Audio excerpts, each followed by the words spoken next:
Queridos amigos, bienvenidos al Cenáculo del Señor.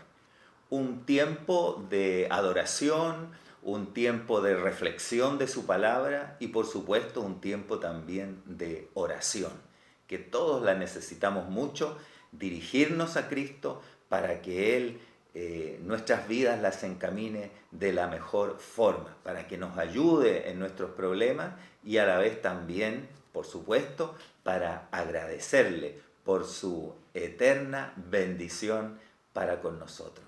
Y eso es lo que vamos a hacer en primer lugar. Vamos a dar gracias a Dios, porque Él merece nuestra gratitud.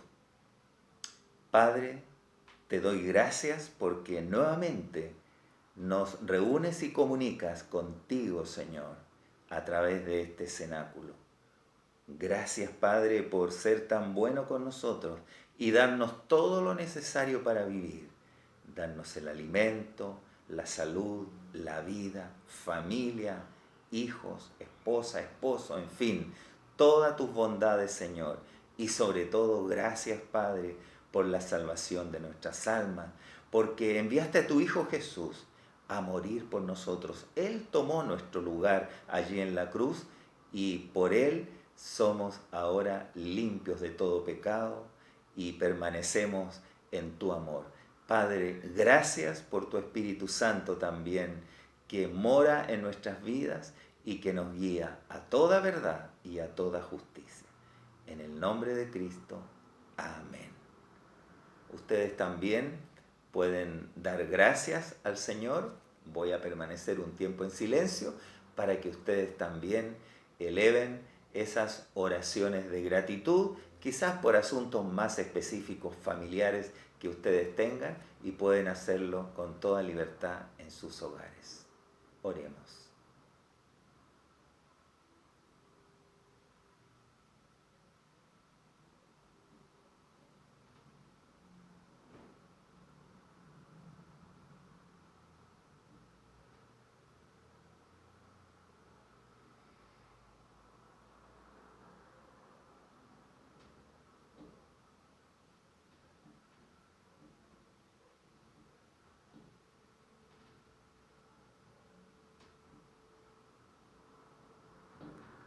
Amén. Doy gracias también al Señor porque ya están llegando las vacunas para superar esta pandemia mundial y ya los países están comprando el medicamento necesario y así podremos volver a una vida normal tanto en la sociedad como en la iglesia. Pero obviamente seguiremos nosotros reuniéndonos, compartiendo con ustedes a través de la pantalla de su teléfono o de su computador. Presentemos al Señor ahora nuestras peticiones.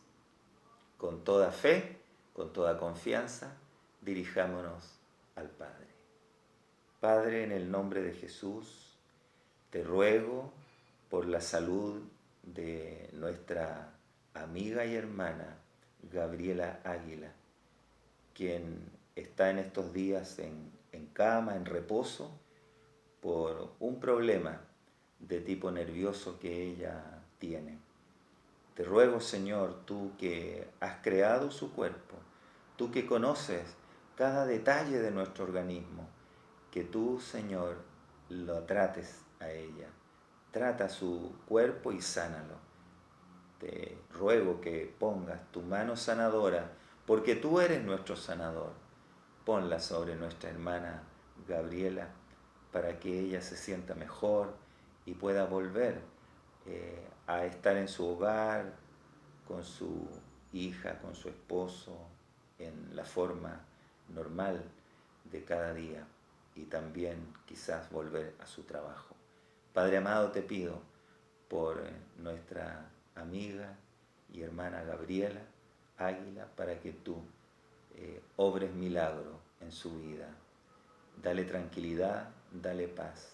Esa paz que tú solamente sabes dar, que inunde su alma y la llene de esperanza y fuerza para salir adelante en esta situación compleja que está viviendo.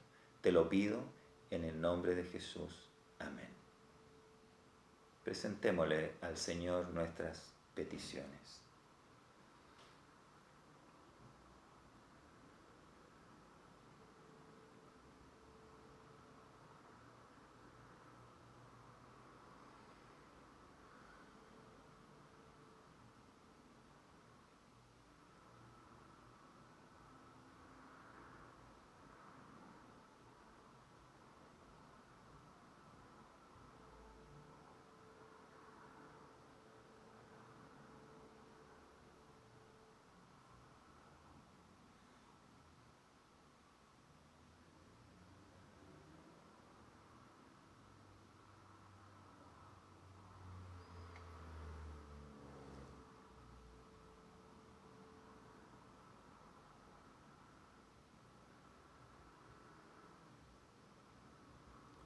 Amén. Que así sea, que se cumplan todas esas solicitudes, esas peticiones que ustedes y nosotros hemos puesto en manos de Dios. También le pido que esta Navidad todos los cristianos podamos compartir en familia, con todas las defensas, la protección de vida y con la prudencia necesaria.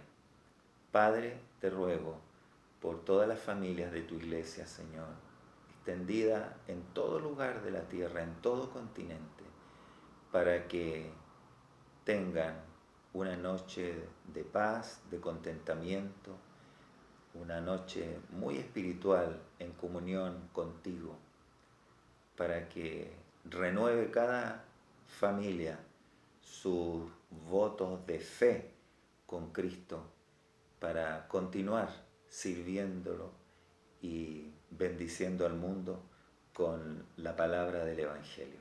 Te lo pido en el nombre de Jesús. Amén. Y ahora vamos a cantarle al Señor un salmo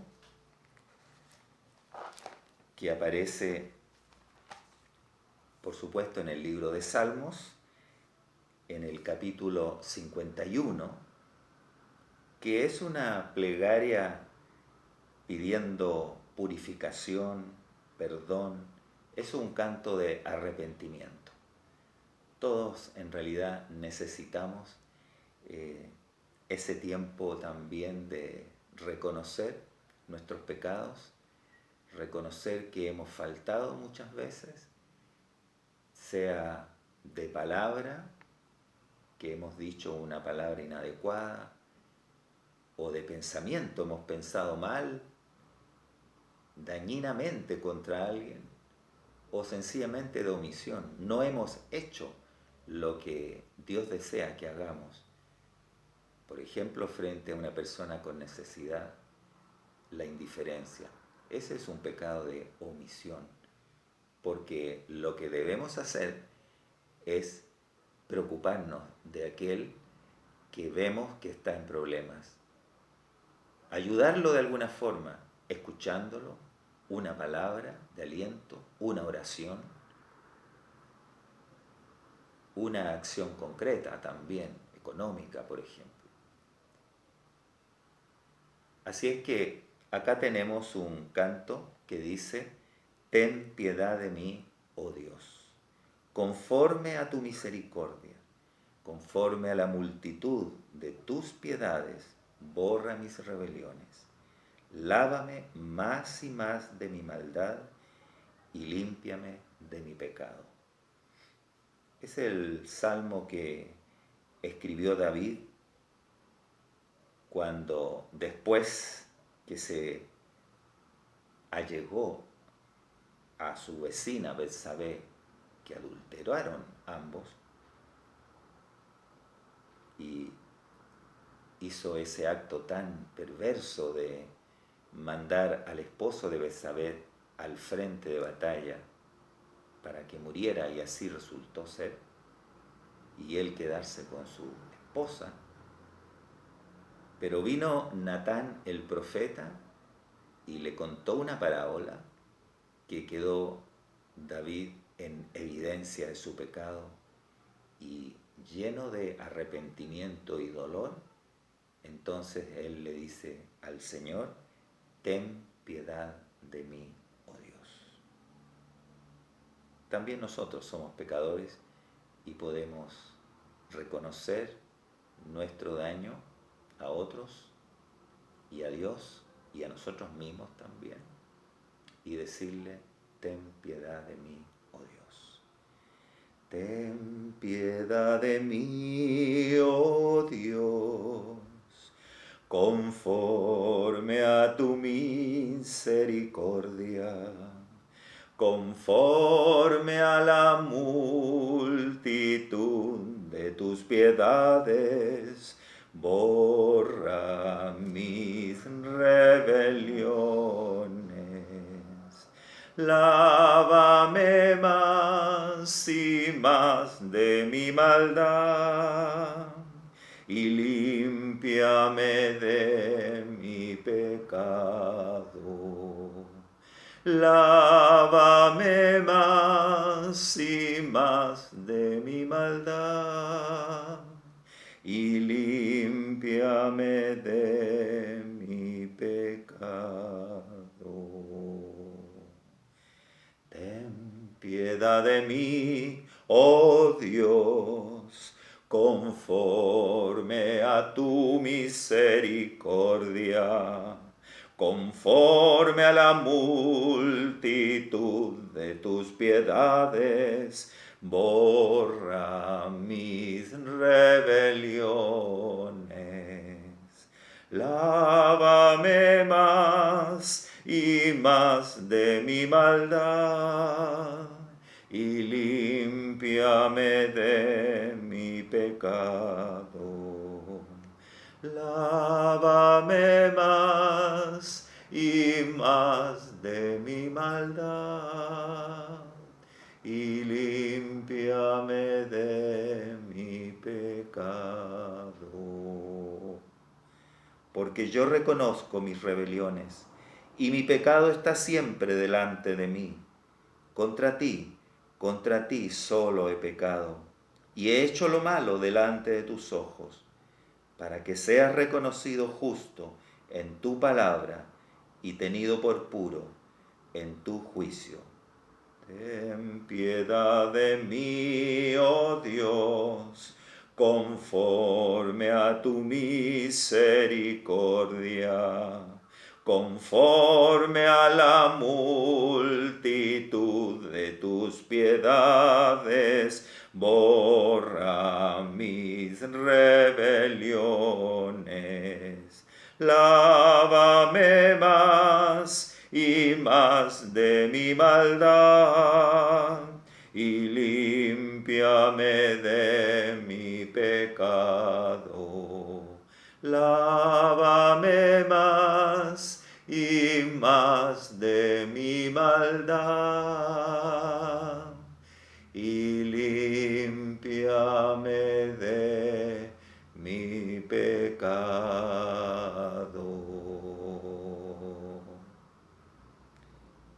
He aquí, en maldad he sido formado, y en pecado me concibió mi madre. He aquí tú amas la verdad en lo íntimo, y en lo secreto me has hecho comprender sabiduría. Purifícame con hisopo, y seré limpio. Lávame, y seré más blanco que la nieve. Hazme oír gozo y alegría, y se recrearán los huesos que has abatido.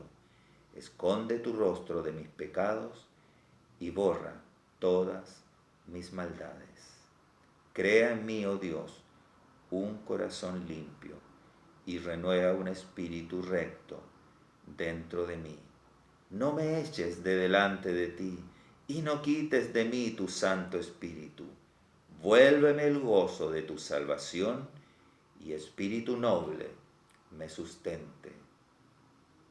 Ten piedad de mí, oh Dios, conforme a tu misericordia, conforme a la multitud de tus piedades, borra mis rebeliones. Lávame más y más de mi maldad, y límpiame de mi pecado. Lávame más y más de mi maldad, y límpiame de mi pecado. Amén. Que el Señor nos limpie de todos nuestros pecados con la preciosa sangre de su Hijo Jesucristo que Él derramó en la cruz. Y vamos ahora, queridos amigos y hermanos, a reflexionar en la palabra de Dios. Vamos a ver la última parte del capítulo 2 del Evangelio de Juan y hacer un pequeño repaso o resumen de lo que ha sido este capítulo 2. Dice así la palabra del Señor en el Evangelio de San Juan, capítulo 2, versos 23 al 25. Solo 3 versículos. Bajo el subtítulo de Jesús conoce a todos los hombres. Dice así: estando en Jerusalén en la fiesta de la Pascua, muchos creyeron en su nombre, viendo las señales que hacía. Pero Jesús mismo no se fiaba de ellos porque conocía a todos. Y no tenía necesidad de que nadie le diese testimonio del hombre, pues él sabía lo que había en el hombre. Así es. Dice que Jesús estaba en esa fiesta de la Pascua, que recuerda la salida del pueblo hebreo de Egipto liderado por Moisés, es decir, recuerda la liberación del pueblo hebreo, así como nosotros también fuimos liberados por nuestro líder, que es Jesucristo, cuando Él murió en la cruz y cuando nosotros hicimos ese sacrificio nuestro, cuando aceptamos a Cristo y su sacrificio como Señor y Salvador de nuestras vidas. Estando en Jerusalén en la fiesta de la Pascua, dice, muchos creyeron en su nombre. O sea, mucha gente creyó en Jesucristo. Recordemos que Él había purificado el templo, que echó a los cambistas, que dio vuelta a las mesas y que demostró allí que Él era el Hijo de Dios, que venía a limpiar la casa de su Padre. Muchos, dice, creyeron en su nombre, viendo las señales que hacía.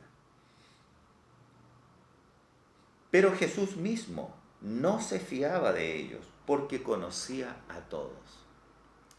Nosotros podemos escuchar y ver de personas que dicen creer en Jesús, y a lo mejor muchos de nuestros hermanos, nosotros creemos que ellos verdaderamente siguen a Jesús de una forma honesta, correcta, recta. Pero eso solo lo sabe Dios. Jesús mismo dice, no se fiaba de ellos que habían creído. ¿Pero por qué habían creído? Habían creído por sus hechos, podríamos decir en estos tiempos, espectaculares, como convertir el agua en vino, o como entrar con tal autoridad en el templo y botar las mesas de los que vendían animales y cambiaban monedas allí. Jesús mismo no se fiaba de ellos, porque, dice, conocía a todos. El Señor Jesús conoce a todos. Lo conoce a usted, me conoce a mí, conoce a su familia y conoce a mi familia. Y conoce más allá del rostro y el cuerpo, más allá de las palabras y las miradas y los gestos que podamos tener, Él conoce el corazón del ser humano. Él conoce su mente, conoce su alma, conoce lo que siente, lo que piensa, lo que duda, conoce las triquiñuelas del corazón humano, conoce la hipocresía que muchos tienen o tenemos. Jesús conoce, por lo tanto dice, no se fiaba de ellos porque conocía a todos los que estaban allí en Jerusalén, todos los que fueron también al matrimonio allí en Caná.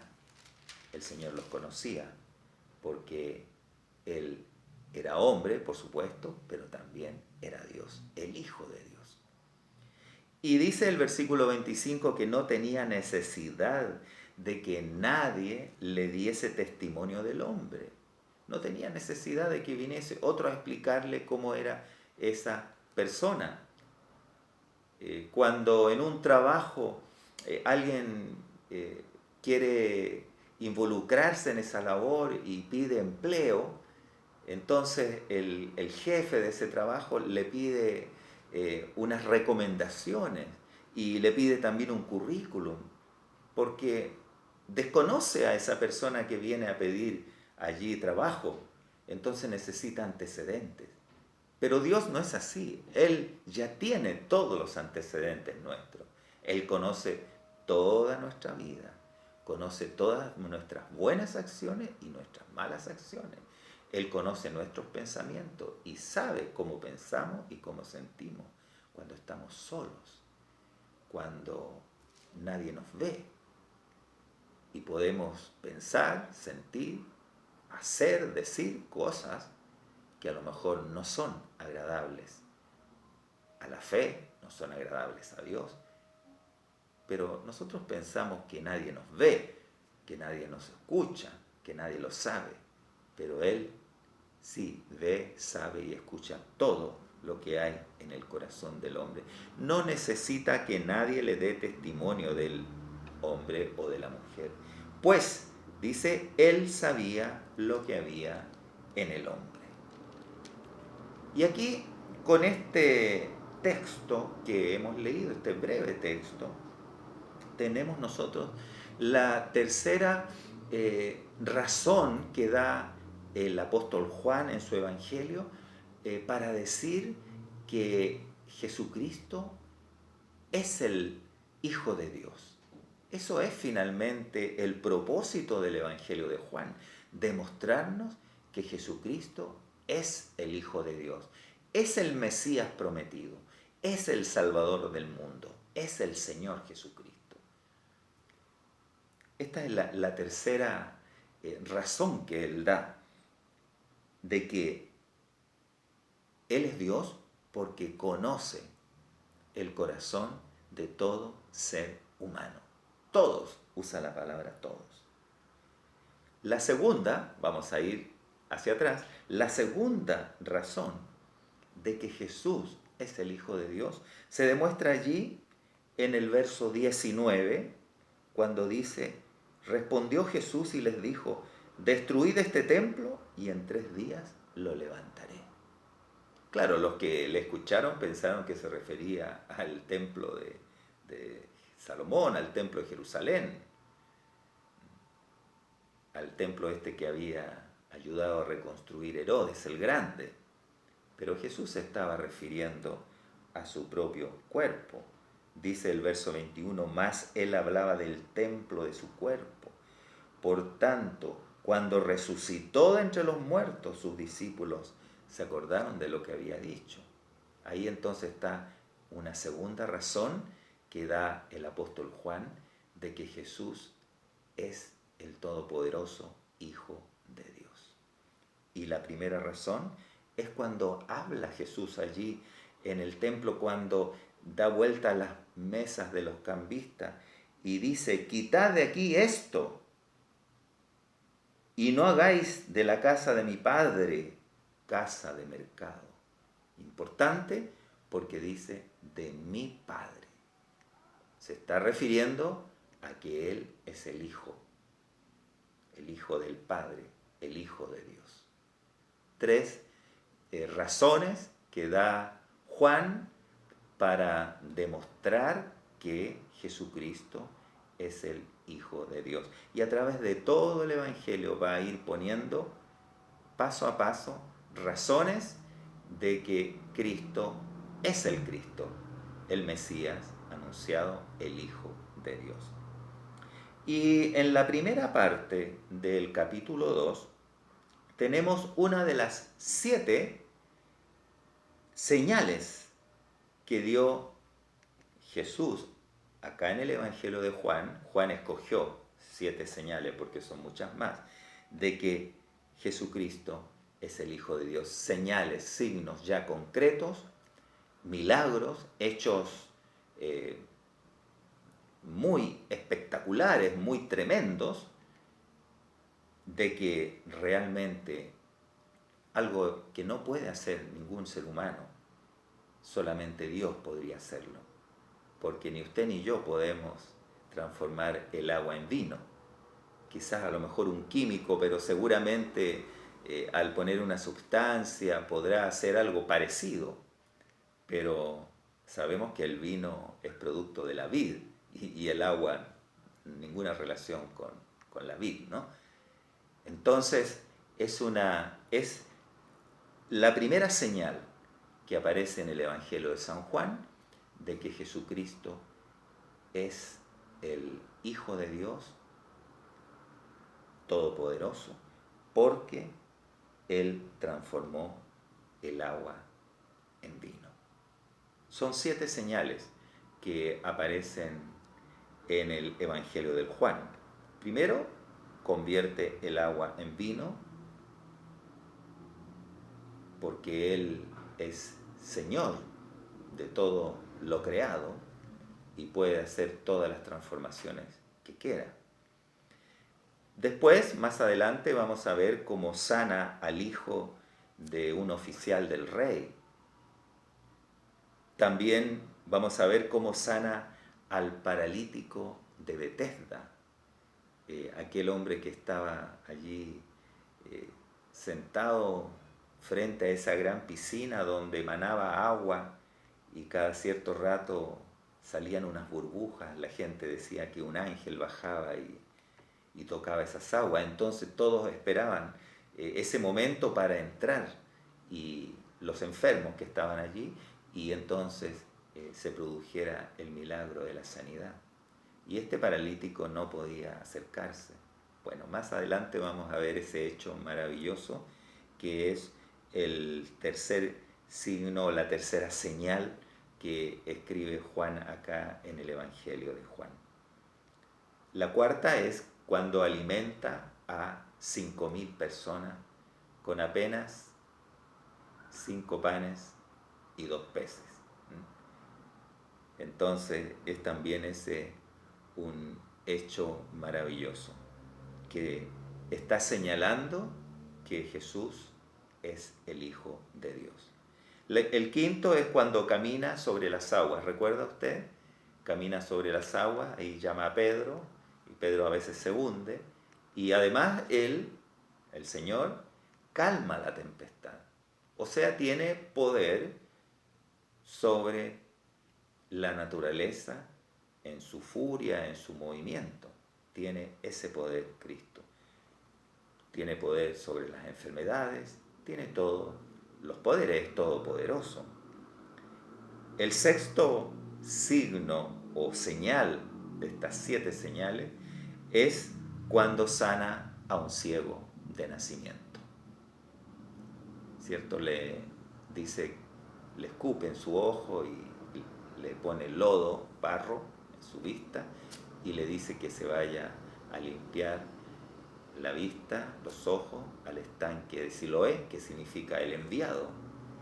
Y al limpiarse ese barro, este ciego Bartimeo, hijo de Timeo, él recupera o queda viendo, vuelve a ver, porque Cristo es la luz del mundo. Y el último gran hecho de Jesús en el Evangelio de Juan, que está señalado como un signo o una de las 7 señales de que Jesús es el Hijo de Dios, es cuando resucita a Lázaro. Nada más extraordinario que traer a alguien desde la muerte a la vida nuevamente. Solo Cristo, solo el Cristo, solamente el Hijo de Dios, solamente Dios encarnado puede hacer un milagro de esa naturaleza, de ese nivel.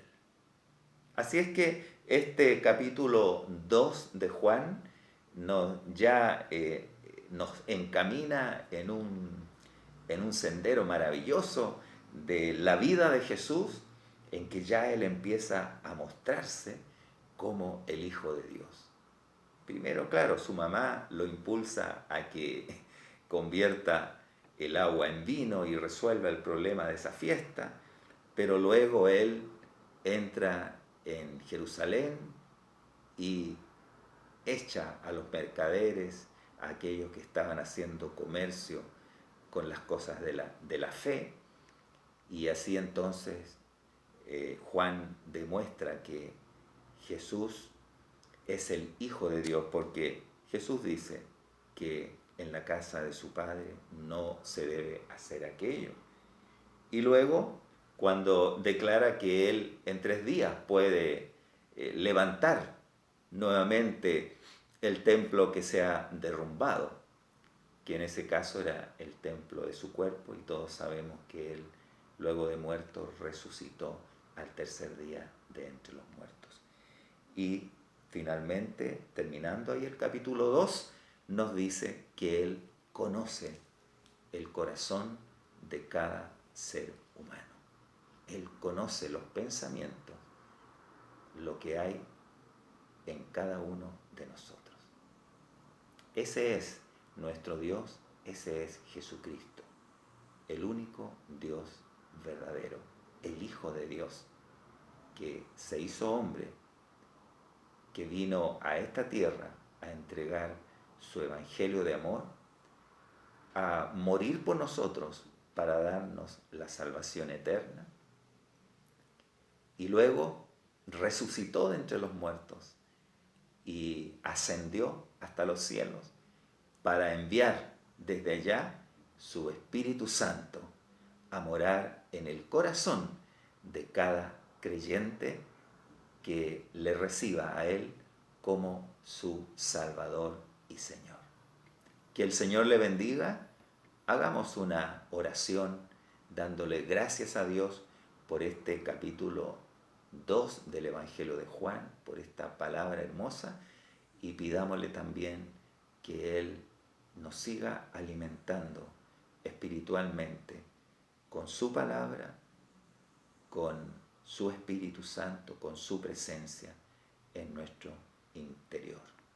Padre, gracias por tu palabra, gracias porque tú te muestras aquí como el Hijo de Dios, te muestras como el Todopoderoso, capaz de convertir los elementos en otros, el agua en vino.